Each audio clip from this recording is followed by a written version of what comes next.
প্রথমে এখানে একটা স্যালারি শিট আছে যেখানে employee name and yearly salary আছে, কিন্তু ডিপার্টমেন্ট অ্যান্ড বোনাসের কলামটা খালি।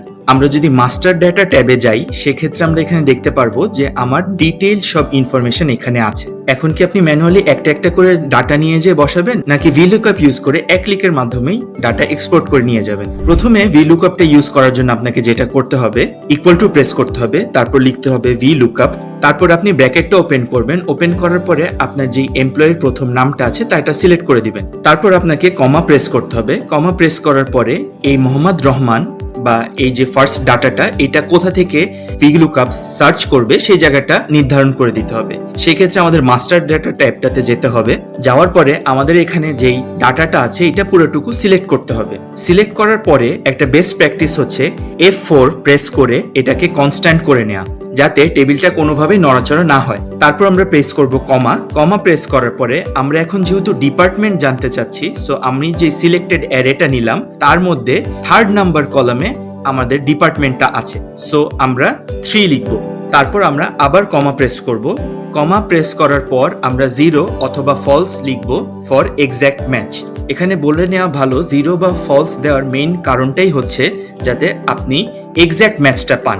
মোহাম্মদ রহমানের জায়গায় যদি মোহাম্মদ রহমানুলও থাকে, যাতে আপনার ডাটাটা সিলেক্টেড না হয়। এখন আমরা ব্র্যাকেটটা ক্লোজ করে এন্টার প্রেস করলেই আমার যে রিকোয়ার্ড ডিপার্টমেন্টটা সেটা চলে আসবে। এখন জাস্ট ফাইন্যান্স সেলটাকে সিলেক্ট করে নিচ পর্যন্ত ড্র্যাগ করে নিয়ে গেলেই আমি প্রতিটা এমপ্লয়ের ডিপার্টমেন্ট পেয়ে যাব। এখন বোনাসটা বের করার জন্য আমরা কি করব চলুন দেখিনি। একইভাবে আমরা আবার ইকুয়াল টু প্রেস করে লিখব VLOOKUP, তারপর আমরা ব্র্যাকেটটা ওপেন করব, দিয়ে এবার আমরা সিলেক্ট করব স্যালারি, বিকজ বোনাসটা স্যালারির উপর ডিপেন্ড করে। তারপর কমা প্রেস করব। কমা প্রেস করে আমরা আমাদের অ্যারেটা সিলেক্ট করতে হবে। সেক্ষেত্রে আবার মাস্টার ট্যাবে গিয়ে আমরা আমাদের বোনাস স্কিমের যেই টেবিলটা আছে এটা সিলেক্ট করে দিব। সিলেক্ট করার পরে আবারও আমরা F4 প্রেস করে টেবিলটাকে কনস্ট্যান্ট করে নিব। তারপর কমা প্রেস করব, এন্ড এবার আমাদের বোনাসটা আছে আমাদের সিলেক্টেড অ্যারের 2nd কলামে, তাই বলে আমরা 2 লিখব। দিয়ে আবার কমা প্রেস করব, এন্ড ফাইনালি এবার আমরা টাইপ করব ট্রু বা 1। এইটার মেইন কারণটাই হচ্ছে যে আমরা এক্স্যাক্ট ম্যাচ চাচ্ছি না। সবার স্যালারি এক্স্যাক্টলি 10,000 বা 30,000 নাও হতে পারে, বিভিন্ন রেঞ্জের হতে পারে। সো যেটা সবচেয়ে কাছাকাছি ভ্যালু হবে সেটাকেই VLOOKUP সিলেক্ট করে নেবে।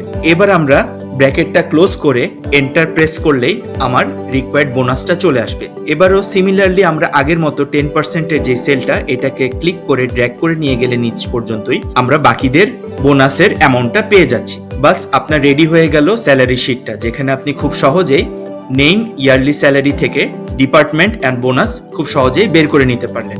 এরকম আরো কিছু কার্যকরী টিপস এবং টুলস জানতে এখনই এনরোল করুন মাইক্রোসফট এক্সেল ফর প্রফেশনালস কোর্সে।